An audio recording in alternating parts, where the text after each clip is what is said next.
Hi Xbox people, it's Princess Manamiko. The Rage Buddy.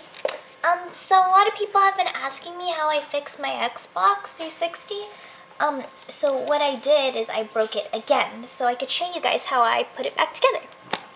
And I'd like to thank my cousin for breaking his Xbox, so his parents had to get him a new one, and he gave me his old one for free, and this game. Yay! So we'll put the disc in,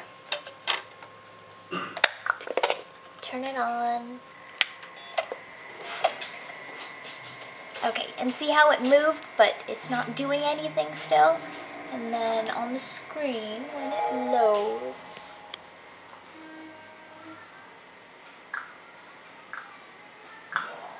okay, see it says open tray. It doesn't even recognize that there's a disc there.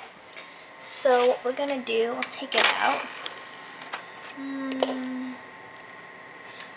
Okay. Oops. Oops.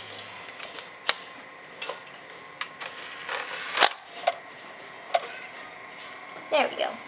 See, it still doesn't recognize that there's a disc there because it got stuck right there at the end. The laser goes way too far back. Okay, so let me show you how I fixed it.